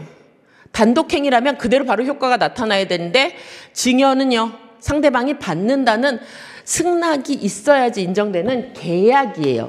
그래서 주겠다, 받겠다는 의사표시가 있어야 되는 거죠. 사인증여는요. 근데 그 효과가 어떻게 돼요? 사인증여는요. 죽으면 효력이 나타날 뿐이란 얘기예요. 그래서 이것도 증여는 계약이에요. 그래서 얘는 단독행위가 아니다. 아까 얘기했잖아요. 단독행위는 한 사람의 의사표시로 법적 효과가 나타나야 되는데 계약은요. 청약, 승낙, 합치가 이루어져야 되기 때문에 의사표시가 몇 개 필요해요? 2개 필요해요. 그래서 우리가 2차에서 배웠을 때 매매, 증여, 임대차 이런 건 다 뭐죠? 전형계약 15건에 들어가 있는 거고 그 증여의 효력이요. 사인, 사람이 죽은 것을 원인으로 해서 일어날 뿐이라는 거. 그래서 증여도 계약이다 하는 거 확인하시는 거고 12번 반사회적 법률행위에 해당하지 않는 것. 그래서 이거는요. 반사회적 법률행위 어디예요? 사회 질서에 반하는 거죠. 그래서 해당하는 거 해당하지 않는 걸 물어보는 거죠. 그래서 찾아보시면 우리가 이중매매는 원칙적으로 유효하지만 매도인의 형법상 배임자에 적극적으로 가담했으면 포함이 되는 거고 도박 제공하고 관련돼서는 이게 도박 자금에 제공한 금전 채권은 이 도박이라는 반사회적 행위와 관련돼서 일어난 거기 때문에 인정되죠. 그래서 원래는 103조에서는 뭐라고 했어요? 반사회적인 내용을 목적으로 하는 법률행위는 무효라고 하지만 판례는 넓게 해석하죠. 그 내용 자체가 반사회적이지는 않다 하더라도 그것이 법률 규정으로 만들어지든 조건이 반사회적인 경우든 연결되어 있을 때 예외적으로 반사회적 행위가 되는 것도 있다 하는 것도 다시 확인하시고 3번은요. 형사사건의 경우에는 아까 얘기한 대로 뭐가 돼요? 그것이 금전과 결부됐을 때도 반사회적이라고 얘기하죠. 그래서 형사사건은요. 죄를 졌으면 처벌을 해야 되는 거지 돈하고 결부되면 무조건 무효가 되는 거죠. 그래서 형사사건은 변호사가 했던 비변호사가 했던 돈과 결부되면 무조건 103조 반사회적 행위라고 보는 거고 소송하고 관련돼서 증언이 나오면 거기에 우리가 정리자료에 나타난 것처럼 소송이나 수사기관에 대해서 증언을 할 때 허위 증언은요. 무조건 103조 위반 반사회적 법률행위인데 사실대로 증언했다고 하더라도 그것이 대가를 받을 때에는 판단을 해보셔야 되는 거라고 말씀드렸죠. 그래서 통상의 교통비나 이런 거 일상적인 거요 범위 안에라면 유효하지만 그거를 넘는 거액을 받으면 이것도 반사회적 행위가 해당한다. 하지만 5번은요. 이건 아니죠. 해외 파견 교육 연수를 받은 근로자가 일정 기간 소속 회사에서 근무하도록 여기는 건 이건 자기가 이득받은 만큼 하는 거기 때문에 이거는 반사회적 행위는 아니라고 본다. 그래서 요걸 잘 못 보셨다고 하더라도 1, 2, 3, 4번은요. 기존의 기출 문제에 되게 많이 나왔던 거고 그렇기 때문에 4번은 모르신다고 하더라도 5번을 모르신다고 하더라도 여기는 5번을 찍으셔야 됐어야 돼요. 여기는. 그래서 우리 문제집에는 있었어요. 이 부분하고 관련해서. 그래서 그 정도 보시고 우리 문제도 예전에 한 번은 나왔어요. 나머지 1, 2, 3, 4번은 무조건 여러분들이 공부를 했어야 되고 알았어야 되는 거고 5번은 문제에서 풀었긴 했는데 모를 수도 있다고 하더라도 앞에 4개가 무조건 해당했기 때문에 5번은 틀렸다고 여러분들이 찾을 수 있으셔야 했던 부분입니다. 13번 볼게요. 그래서 지금 법률행위하고 관련해서 법률행위에 대한 기본 내용과 관련된 게 두 문제가 나왔고 103조, 104조 문제가 이제 연속해서 나왔죠. 그래서 지금 103조 문제도 쉽게 출제된 거였고 104조와 관련해서 불공정한 법률 행위 한번 볼게요. 불공정한 법률 행위에 관한 설명으로 옳은 것은 1번 특별한 사정이 없는 한 경매에도 불공정한 법률 행위에 관한 104조가 적용된다. 104조와 관련해서는 불공정한 행위를 무효로 하겠다는 얘기예요. 그러면 그 경매는 어디에서 하는 거라고요? 경매는 주로요. 채무자의 재산을 팔아주는데 누가 팔아주죠? 법원에서 팔아주기 때문에 우리는요. 법원에서 팔아주는 거는요. 불공정성을 따질 수 없다고 보기 때문에 얘는 적용되지 않는다라고 보는 거죠. 그래서 이 문제하고 동일하게 처음부터 증여와 같이 일방만 대가를 지급하고 상대방은 대가를 지불하지 않는 경우에는 둘간에요. 처음부터 불균형으로 시작하는 거기 때문에 이런 경우에도 103조 위반의 문제는 될 수 없다. 그래서 여기 불공정한 법률행위는 급부와 반대급부 사이에 현저한 불균형이 있을 때 인정되는데 무상계약은요. 처음부터 반대급부가 없기 때문에 적용되지 않고 또는요. 경매는 공정한 법원이 에서 판단하는 것이기 때문에 불공정성을 다툴 수 없다고 보기 때문에 104조는 적용되지 않는다 하는 거 확인하시고 그래서 어쨌든 우리가 104조를 103조의 예시 규정이라고 해요. 그러니까 무슨 얘기죠? 반사회적인 법률행위 중에 하나라고 보는 거죠. 그랬을 때 2번처럼 매매계약이 약정된 대금 가다로 인하여 불공정한 법률행위에 무효로 된 경우 무효행위 전환에 관한 138조는 적용될 여지가 없느냐. 그래서 아까 얘기한 대로 103조는요. 무효라고 하더라도 다 똑같지 않고 103조는요. 사회질서에 반하기 때문에 추인도 전환도 뭣도 안 되고 무효로 확정돼야 되는데 요 판례가 나오면서 한동안 얘가 답이었다고 말씀드렸죠. 하지만 여기는 문제가 뭐였어요? 대금의 가다, 불균형 때문에 무효라고 하는 경우라면 이것이 유효로 되는 경우에 적용될 수 있다는 138조를 적용할 수 있다고 해서 103조하고 104조하고 달라지는 부분이기 때문에 이게 많이 출제됐다고 얘기했었죠. 그래서 알박기 사례에서 예외적으로 당사자가 무효인 그 법률행위, 그 처음에 계약한 그 계약은 무효라고 하더라도 유효가 될 수 있는 범위 안에서 다시 전환 가능하다. 그래서 기존에 많이 나왔던 답이었고 3번은요. 아까 말한 대로 불공정한 법률행위는 원칙적으로 무효행위 추인 139조 자체가 적용되지 않는다. 이게 맞다고 얘기했죠. 왜요? 추인은 누가 하는 거예요? 법률행위를 한 당사자들이 나는 괜찮아. 인정하겠어 라고 하더라도 여기는요. 아까 얘기한 대로 103조 반사회적 법률행위의 예시이기 때문에 이거는요. 사회가 인정하지 않는 것이어서 개인은 추인하여도 유효로 될 수 없다죠. 그래서 3번은 되게 중요하다고 말씀드렸어요. 그래서 제가 거기 해설지에 있는 표는 되게 중요하다고 말씀드렸던 것 중에 거기 한번 볼까요? 해설지에 13번으로 한번 가볼게요. 13번으로 가보세요.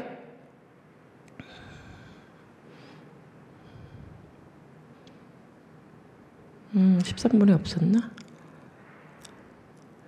표가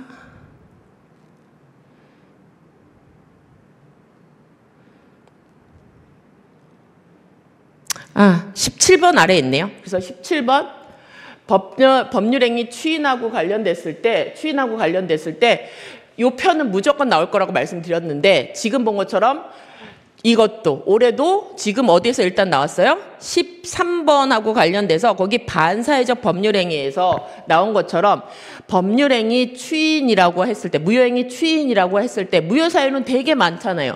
뭐죠? 강행규정 위반으로 무효, 반사회적 법률행위로 무효, 불공정한 법률행위, 무효행위, 무효라고 하는 건 되게 많지만 139조의 무효행위 추인이 아까 얘기한 것처럼 지금처럼 불공정한 법률행위 아니면 강행규정 위반 이런 거라고 하더라도 이건 사회질서에 위반되는 거기 때문에 개인은 추인할 수 없어서 어떻게 돼요? 여전히 무효로 끝나야 된다고 말씀드렸어요.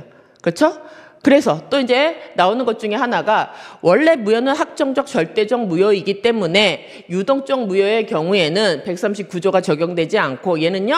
원래 무효행위 추인은 새로운 법률행위로 본다. 소급표가 없는 거지만 예외적으로 어떻게 돼요? 소급표가 발생하는 경우도 있다. 그래서 이 표는요. 여러 곳에서 되게 중요하게 나올 거라고 했는데 지금 얘기한 대로 지금 나온 것 중에 1번과 관련된 이 부분 불공정한 행위는 추인하여도 139조가 적용되지 않는다. 요거하고 이제 연결되어 있다는 거. 그래서 올해도 요 표하고 관련된 게 몇 문제가 나오고 있다는 거. 지금 나온 대로 뭐가 나왔어요? 지금 13번에서도 이게 문제가 됐고 또 우리가 이제 뒤에서 보게 된 문제들에서 또 나오게 될 거다 하는 것 정도 체크를 해 놓으세요. 그래서 기존에 나왔던 중요 논점들은 계속 나오고 있다 하는 거 다시 확인하시면 되고 넘어가셔서 이제는 의사표시 부분으로 넘어가 볼게요. 법률행위가 이루어지기 위해서는 당사자는 아까 얘기한 대로 권리능력, 의사능력, 행위능력이 있어야 되고 법률행위 내용은 확정 가능하고 실현 가능해야 되죠. 그래서 불능은 아니어야 되고 강행 규정에 위반되지 않아야 되고 사회 질서에 반하지 않아야 된다. 그래서 103조, 104조 문제가 다 출제가 됐죠. 그리고 법률행위는 의사표시를 전제로 하기 때문에 의사와 표시가 일치되어야 한다. 이게 이제 의사표시 문제여서 107, 108, 109, 110조가 문제가 되는데 14번은 그중에서 107조와 관련된 부분이죠. 진위 아닌 의사표시에 관한 설명으로 옳지 않은 것은. 그래서 진위 아닌 의사표시는요. 불일치를 누가 알고 있는 거죠? 표의자가 알고 있지만 107조 1항에서 원칙적으로 자기가 알고 있었기 때문에 법적 효과는 발생하는 거죠. 그런데 1항 단서에서 뭐라고 얘기했죠? 그 진위, 자기하고 효과의사 표시가 불일치한다는 거를 상대방이 알았거나 알 수가 있었다면 그때 무효가 된다고 얘기했어요. 그래서 이걸 유효로 만들고 싶은 사람은 뭘 하면 되죠? 계약서가 있다는 것만 보여주면 되고 무효를 아까 얘기한 대로 입증 책임은 아까 뭐라 했어요? 유효를 주장하는 사람은 무효를 주장하는 사람은 무효 요건을 입증해야 되기 때문에 107조 1항 단서에서 원칙 진위 아닌 의사표시는 유효이지만 단서에서 뭐라 했어요?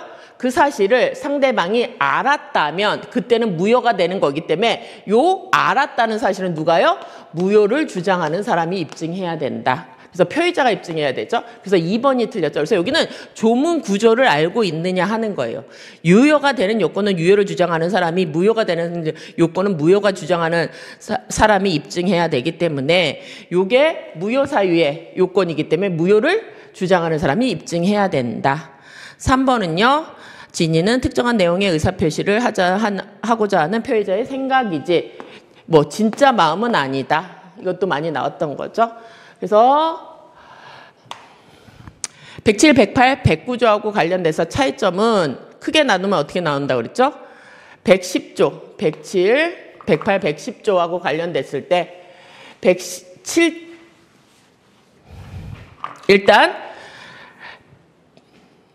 107조가 어떻게 돼요? 의사와 표시에 불일치가 있는 거죠. 그런데 이걸 누가 알아요? 표의자가 아는 경우죠. 그리고 108조는요. 이 불일치를 표의자도 알고 상대방도 알고 합의, 통정까지 있어야 되는 거죠. 그런데 뭐가 차이점이죠? 109조, 착오는요. 107, 109조와 달리 표의자가 요 불일치를 모를 때 인정되는 거죠. 그래서 표의자가 진위와 다른 사실을 알고 있다는 점에서 착오와 구별된다. 착오는요, 표의자가 모르고 있는 거죠. 그래서 여기 알고 있다는 점에 공통된 거는 107, 108조고 그것을 넘어서 상대방과 합의를 했으면 108조로 넘어간다. 여기는 조문 구조 확인하시는 내용이었어요. 넘어갑시다.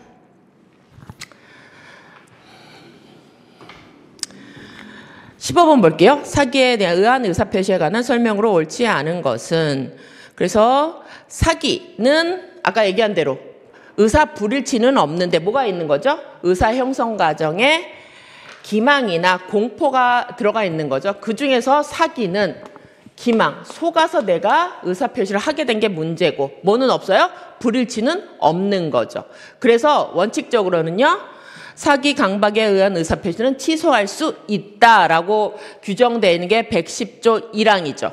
그런데 2항에서는요. 상대방이 있을 때에는 그 사기가 누가요? 제3자로 인한 사기일 경우에는 상대방이 알았거나 알 수 있을 때만 취소하라고 되어 있었죠. 그래서 여기 1번 보시면요. 의사표시에 상대방이 없어요. 그러면요. 기망을 누가 했는지 상관없이 취소할 수 있다가 되는 거죠. 조문구조를 확인하시는 거고. 그랬을 때 아까 얘기한 대로 사기 강박의 의사표시가 당사자끼리 일어날 때 무조건 취소할 수 있고, 이 항에서 뭐라고 그랬어요? 제3자 사기의 경우에는 상대방이 있는 경우에는 상대방이 알았거나 알 수 있을 때만 취소하게 되는데, 이때 상대방의 대리인에 의한 사기를 우리가 제3자의 사기라고 얘기할 수 있니? 여기 제3자의 폐업 포함하니? 이게 문제가 되는 거죠. 근데요, 원래 제3자는요, 당사자, 계약을 체결한 당사자 이해의 자이어야 하죠. 그런데 이때 대리인은 누구죠? 계약의 본인을 위해서 법률 행위를 한 사람이기 때문에 얘는 당사자로 봐야 되는 거죠. 그래서 여기 이때는 제3자 사기에 제3자에 해당하지는 않는다. 그래서 제3자 사기하고 관련해서 제일 많이 판례가 나왔던 것 중에 하나라고 말씀드렸던 부분이었고, 3번 고지 의무가 있는 사람이 알리지 않고 일부러 침묵하였다면 부작이라도 기망행위가 될 수 있다. 남을 속이는 거는 적극적으로 말을 해서 속이는 경우도 있지만 부작이 아무 말을 하지 않아도 속이는 게 될 수 있는데 그때는 어떻게 돼요? 고지 알려줘야 될 사람이 말하지 않을 때를 말한다. 4번 기망으로 착오에 빠지게 된 경우이므로 의사와 표시의 불일치가 아니라 의사표시가 동기의 착오가 있는 것이다. 이것도 잘 하셔야 되죠. 우리가 아까 얘기한 대로 107, 108, 109조는요. 107, 108, 109조는 다 뭐가 된다고 그랬어요? 의사하고 표시 자체가 불일치하고 있었지만 110조는요. 의사하고 표시는 일치하고 있었어요. 그랬을 때 문제가 뭐였죠? 기망 속아서 내가 착오에 빠져요. 그래서 내가 법률행위 의사표시를 하게 됐다. 그래서 2단의 고의를 요하는데 이때 착오가 되기 위해서는 뭐가 있어야 돼요? 의사 불일치가 있어야 되니까 요때 착오는요. 109조의 착오는 아닐 거란 얘기예요. 요때 착오는. 그래서 요때 착오는 뭐죠? 동기의 착오여야 한다죠. 이게 109조에서 말하는 여기 109조에서 말하는 착오가 되는 거는 내용에 관련된 착오여야 하는 거지 내용에 관한 착오는요. 어디로 넘어오지 못해요? 110조로 넘어오지 못하는 거죠. 그래서 여기는 기망하고 착오가 나오면 항상 확인하셔야 된다고 얘기했죠. 동기의 착오면 110조도 적용되지만 예외가 있어서 109조도 적용될 수 있지만 내용의 착오면 들어가지 않는다. 그래서 여기는 동기의 착오이다. 맞는 것이고 5번 표의자에게 특정한 내용을 하고자 하는 것을 넘어 재산상의 손실을 주려는 기망행위자의 고의가 있어야 되느냐. 그건 아니죠. 여기는 요 계약서 자체를 취소해서 없앨 거냐 하는 문제이지 뭐는 아니에요? 손해배상 받으려고 하는 건 아니기 때문에 손해 자체는 요건은 아니다. 이건 뭘 알기 위해서 필요해요? 손해를 가하려는 의사는 손해배상 청구권 할 때 필요한 거지 110조의 문제는 아니다. 그래서 틀린 거 5번이 답이 됐죠. 넘어갑시다. 이것도 이제 기본적인 개념 논의들이었고 올해 이제 특징 중에 하나가 예년에는요 대리 문제가 최소 2문에서 3문제 정도로 나왔는데 올해는 대리 문제가 이제 1문제밖에 안 나왔어요. 그것도 이제 표현 대리가 나왔죠. 그래서 표현 대리는 뭐죠?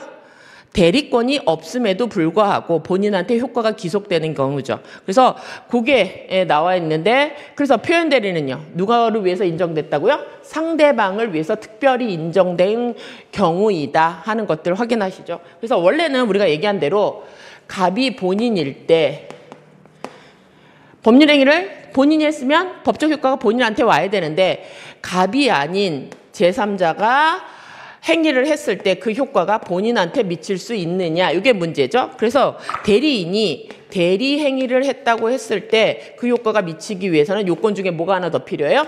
대리권이라는 게 있어야지 본인한테 효과가 미치고 대리권이 없으면요 무권 대리가 된다 이거잖아요. 그런데 대리권이 없음에도 불구하고 본인한테 효과가 기속되도록 하는 거는 왜 그렇게 하는 거죠? 이렇게 상대방을 보호하려고 하기 위한 것으로 특별히 뭐가 필요해요? 규정이 있을 때 있는 거죠. 그래서 125, 126, 129조에 특별 규정이 있어서 본인한테 효과가 기속되도록 하는 걸 우리가 표현대리라고 얘기한다. 그러니까 원칙적으로 표현대리는요, 대리권이 없을 때 인정되는 거죠. 그래서 1번 보시면 권한을 넘은 표현대리에서 법정 대리권도 기본 대리권이 될 수 있느냐. 권한을 넘은 표현대리는 대리권은 있었다고 하더라도 여기 대리권을 준 건 뭐예요? 예를 들어서 100만 원의 대리권은 있었다고 하더라도 내가 갚을 행위를 할 수 있는 거. 여기 나머지 200만 원을 여기서 대리 행위를 했다고 하면 얘는 대리권은 100만 원만 있는데 없는 부분이 어떻게 생겼어요?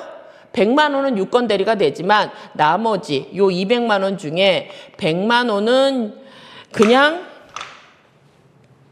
유권 대리가 돼서 유효하지만 요 대리권 없는 요 부분이 본인한테 효과가 기속되는지 이게 문제되는 거죠. 그랬을 때 요 기본 대리권은 넓게 인정해서 임의 대리, 법정 대리 다 인정될 수 있는 거고 2번 대리 행위가 강행 규정에 위반하여 무효인 경우에도 표현 대리가 적용되느냐.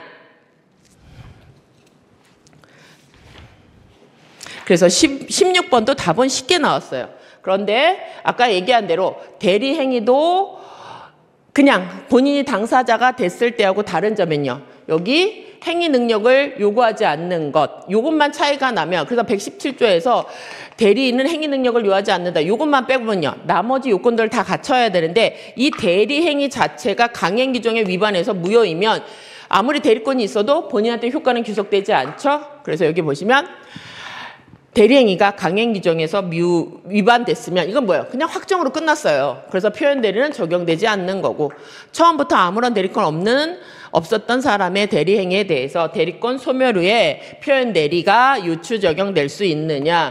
대리권 소멸 후에 표현 대리는요. 어저께까지는 대리권이 있었지만 오늘 없어야 돼요. 그러니까 처음부터 없던 사람한테는 적용될 수 없는 것이고 125조의 대리권 수여 표시에 의한 표현 대리에서는 대리권 존재에 대해서 선이 무과실의 요건은 아니냐.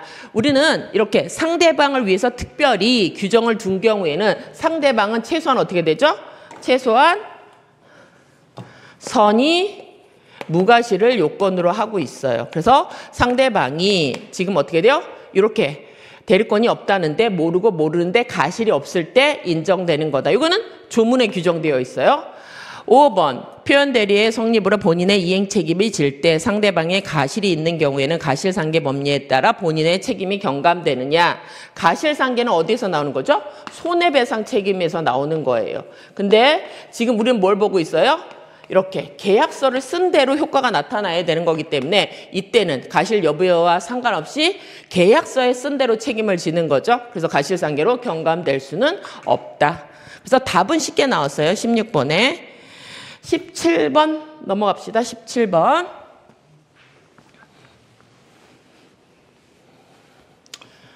17번 민법상 법률행위 무효에 관한 설명으로 옳지 않은 거. 17번은요. 그냥 조문이 나왔어요. 1번은요. 137조. 그래서 민법의 무효에 관한 규정은요. 137, 8, 9조죠. 근데 그것이 그대로 나왔어요. 187조. 187조가 아니라 여기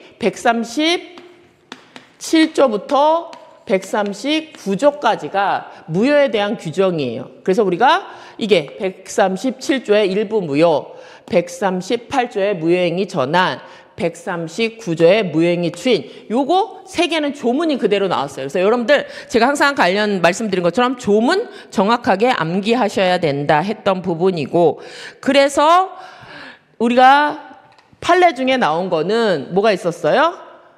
유동적 무효에 대한 문제가 있었는데 예전에는 토지거래 허가구역이 나오면 유동적 무효의 문제가 나왔지만 최근에는요.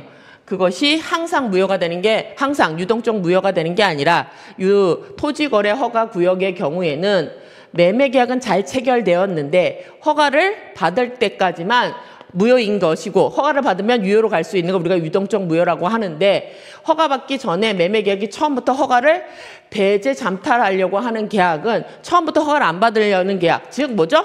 토지거래구역과 관련된 강행규정 위반이기 때문에 얘는 유동적 무효가 아니라 확정적 무효다.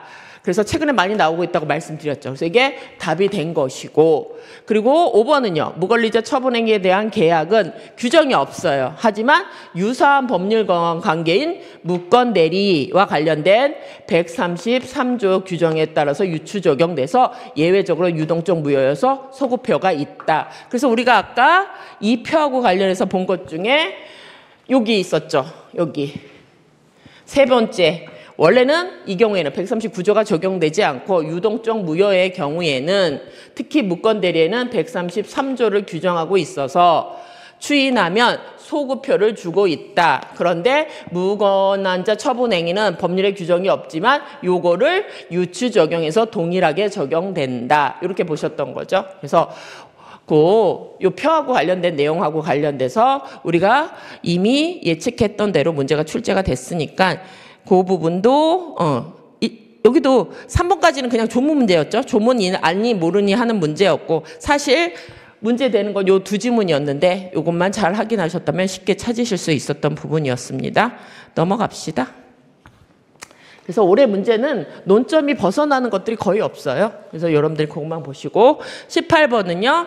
미성년자의 매매 계약을 미성년을 이유로 취소하는 경우 그래서 여기는 미성년자 법률행위 아까 원칙적으로 미성년자가 단독으로 법률행위를 하면 원칙적으로 취소할 수 있는 거죠. 그렇다 하더라도 146조가 규정하는 취소권 행사 기간에 관하여 옳지 않은 경우 그래서 취소권이라고 하는 거는 형성권이에요. 그러니까 이런 경우는 형성권은요. 일방의 의사표시로 법률행위를 만들어지기 때문에 이것도 맨날 나오는 거죠. 여기 추인할 수 있는 날로부터 법률행위를 한 날부터 10년 이내에 행사해야 된다. 이거 그냥 조문이 나왔죠. 146조. 그랬을 때 추인할 수 있는 날이란 취소 원인이 종료로 취소권 행사가 장애가 없어져서 취소권자가 취소도 추인을 할 수 있는 상태를 말하고 그러니까 미성년자는요. 언제가 돼야 돼요? 얘는 왜 취소권이 발생했어요? 아직 성년에 이르지 못했기 때문에 성년이 이르면 취소 원인이 소멸돼서 추인도 취소도 할 수 있는 날부터 3년이고 아직 미성년자가 성년이 되지 않은 경우에는 이때는요. 법정 대리인이 미성년자가 법률 행위를 한 날로부터 추인할 수 있는 거였죠. 그래서 3년이고 아무리 그렇다고 하더라도 매매 계약을 행위하는 10년 그중에서도 어떻게 돼요? 둘 중에 먼저 도래한 것이 경과하면 취소권을 행사할 수 없다. 그래서 제척기간이라는 건 뭐죠? 행사기간을 정해 놓은 것이고 언제서 인정된다고요? 형성권과 같은 법률행위, 조속한 법적 효과를 만들어야 되는 것에 인정되기 때문에 둘 중에 하나 빨리 오는 게 인정되면 권리는 행사할 수 없는 거다. 그래서 결론은요. 소멸 취소권은 제척기간의 대상이다. 그래서 여기는 제척기간의 대상이 아니다. 이게 틀린 거죠. 그리고 이런 취소권은 재판상 의사표시 둘 다 행사할 수 있다. 그래서 보시면 되고 19번은요. 취소권하고 관련됐을 때는 취소권은요. 형성권이라는 권리가 있었는데 이 권리를 어떻게 소멸하는지가 문제가 되는데 그 권리 자체를 안 쓰겠다고 할 수도 있는 거고 행사하면 취소권이 행사되는 거고 추인하면요. 유효로 확정되는 건데 여기 법정 규정에 따라서 추인 효과 즉 뭐죠? 취소권이 배제, 소멸되는 효과가 나타나는 경우가 있었죠. 그럼 이거 140 이건 몇 조의 문제죠? 위에가 146조 문제라면 얘는 145조에서 법률의 규정을 뒀죠. 그랬을 때 경 이건 뭘로 바꾸셔야 돼요? 담보 제공으로 바꾸셔야 되죠. 담보 제공 강제 요 사유가 되는데 우리가 외운 게 있었죠? 다른 거는 취소권자가 하든 상대방이 하든 상관없지만 이행의 청구하고 취소로 취득될 권리를 얻는 것과 관련했을 때 양도와 관련해서는 상대방이 하면 안 되고 취소권자만 가능했다. 그래서 1번이 틀렸다. 그래서 여기는 사유와 함께 누가 했느냐를 판단하셔야 되는 게 이행의 청구와 취득할 수 있는 권리의 양도 부분을 여러분들이 확인하셔야 됐던 거. 그래서 여기도 조문 문제예요. 145조를 정확하게 외웠느냐 하는 문제였습니다. 20번 볼게요. 법률행위 조건에 관한 설명으로 옳은 것은 그래서 아까 얘기한 대로 기한이나 조건은 어디에다 붙은 거예요? 법률행위에 부과된 의사표시죠. 가 부과된 의사표시다. 그랬을 때 조건은 장래 불확실한 사실에 의존된 것이고 기한은 장래 확실한 사정에 붙은 건데 해제 조건은요. 효력이 발생했다가 해제 조건이 성취되면 효력을 잃는 걸 말하고 조건부 권리라도 일반 규정에 따라서 상속 처분할 수 있죠. 그래서 합격하면 줄게. 그럼 어떻게 돼요? 합격하면 권리가 생길 거니까 이걸 어떻게 해요? 처분을 할 수도 있는 거고 상속이 될 수도 있는 거고 4번은요. 아까 얘기한 대로 선량한 풍속 사회 질서에 위반한 조건은 우리가 뭐라고 얘기해요?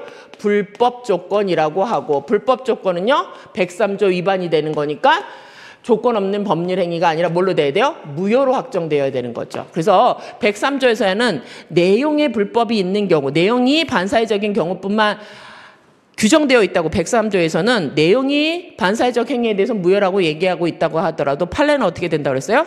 조건이 반사회적인 경우에도 151조에는요. 그 조건까지 무효가 된다라고 규정하고 있는 거. 그래서 이거는 151조하고 관련된 조문 문제이고 4번은요. 해제 조건이 법률행위 당시 이미 성취가 할 수 없는 거. 이걸 우리가 뭘로 넣죠? 불능 조건일 때에는 원래 해제 조건은요. 효력이 발생했다가 해제 조건이 성취되면 효력이 발생 안 해야 되는 건데 이미 불능하대요. 그럼 그런 조건은 설치하지 않을 것이니 그런 일은 일어나지 않겠죠? 않죠. 그래서 여기 이미 성취할 수 없는 경우에 이런 경우에는 조건 없는 법률 행위가 되겠죠. 이거는 계속 효력이 있을 거니까. 그래서 이거 우리가 외울 때는 어떻게 외웠어요? 무. 그래서 불능 조건이 정지 조건일 때 무효이다. 근데 여기는 해제 조건이니까 이게 틀렸다. 우리가 이제 두 문자로 외웠던 것 중에 하나이고 기한은요. 채무자의 이익으로 추정한다. 조문이 나왔죠. 그래서 답은 무조건 기한하고 관련돼서 확인하신 거니까 5번 찾으실 수 있었고 그래서 정답되는 지문이 일단은 쉬웠어요. 그래서 여기 잘 바꾸는 게 뭐가 있었어요? 추정 확인하셔야 되는 거. 채무자 추정. 21번 봐볼게요. 민법의 기간에 관한 설명으로 옳지 않은 것. 기간 계상은 155조에서 법령, 재판선 처분, 법률행위에 다른 정함이 없으면 민법의 규정이 의하라고 되어 있어요. 그러니까 민법에 있는 기간 규정은 다른 의사표시를 하면 달리 정할 수 있는 거니까 이거 자체가 뭐예요?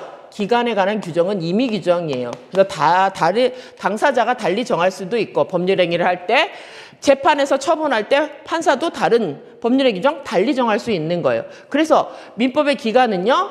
사법뿐만 아니라 공법에도 적용돼요. 근데 그 공법 이내에서 달리 정하는 것도 가능한 거죠.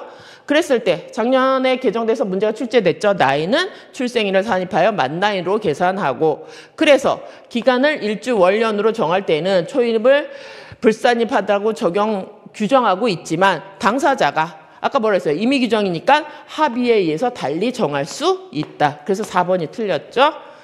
그리고 많이 출제됐던 부분이죠. 말일이 토요일 또는 휴일일 때는 그 기간은 그 2길. 그래서 까만 날이 나올 때 만료한다. 그래서 여기도 뭐죠? 기본적인 조문하고 관련됐고 기간과 관련된 규정의 적용 범위와 법적 성질에 대한 문제로 출제가 됐습니다. 그래서 여기는 문제만 나왔어도 문제에서 자체도 이 두 개가 1번하고 4번하고 모순되어 있기 때문에 여러분들이 그 둘 중에서 찾으실 수 있었던 문제입니다. 그래서 객관식 문제는 여러분들이 보실 때 지문 내용 자체로도 서로 상반되는 지문이 나타나면 그대로 문제를 찾으시면 됩니다. 22번 뭐죠? 이제 소멸시효 문제가 올해 3문제가 나왔는데 소멸시효하고 관련됐을 때 거기 소멸시효하고 제척기간에 대한 설명으로 옳지 않은 것은 우리가 좀 전에 본 것처럼 제척기간은 언제 적용된다고 그랬죠? 형성권과 같은 취소권에서 우리가 문제가 이미 나왔었죠? 그래서 그 부분하고 같이 연결하시면 소멸시효의 이익은 미리 포기할 수 없다. 조문이죠. 왜요? 소멸시효는 어떻게 돼요? 원래는 권리가 있다고 하더라도 일정한 소멸시효 기간이 완성되면 그때 권리가 소멸됐다고 할 수 있는 주장이 만들어지는 거니까 아직 미리요. 포기는 뭐가 있어야 돼요? 있어야지 권리도 포기하는 거니까 아직 완성되지 않았으면요. 권리가 없기 때문에 포기할 수 없는 거고 조문에도 나와 있는 거고 그랬을 때 그러니까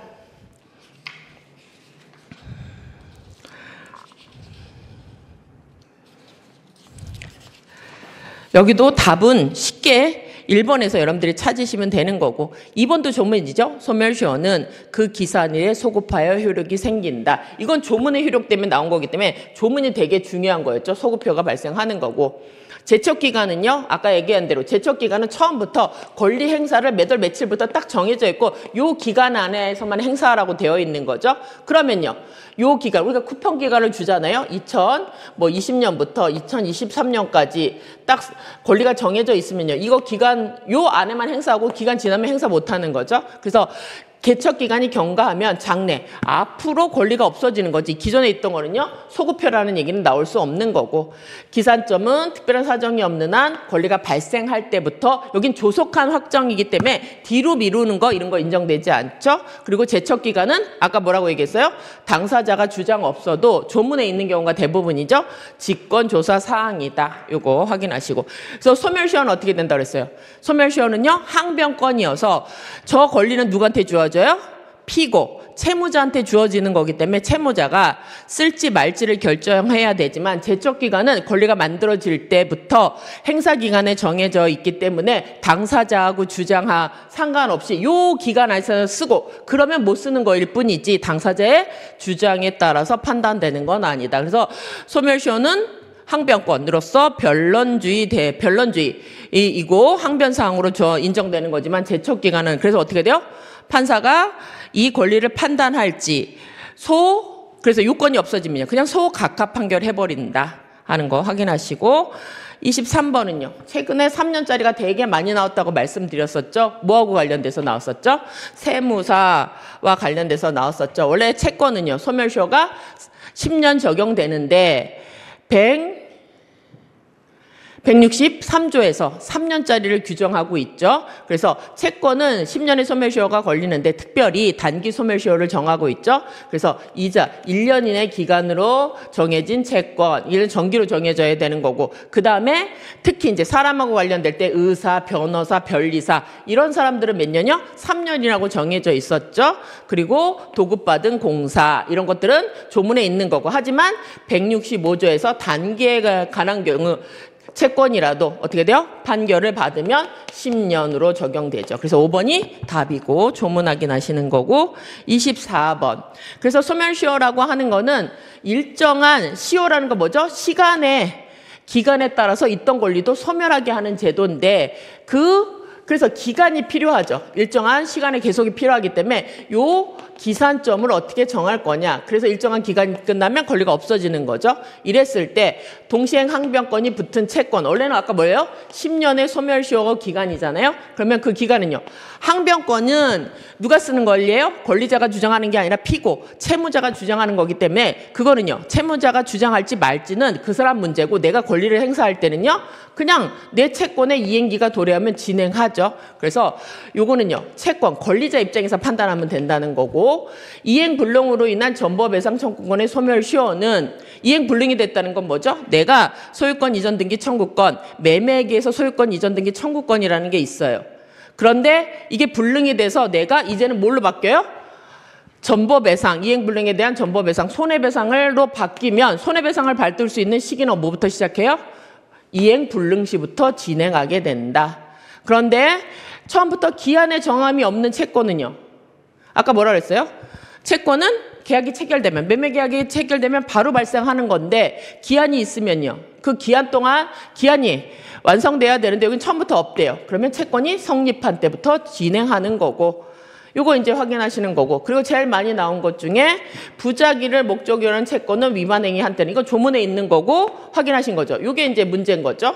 그러면 이렇게 기한을 정하면서 그래서 행사기간을 딱 정해놓은 거죠. 이 기한을 정하면서 플러스 뭐까지 했어요? 기한, 이익, 상실, 특약을 하는 거죠. 그러면요. 이걸 잘 보셔야 돼요.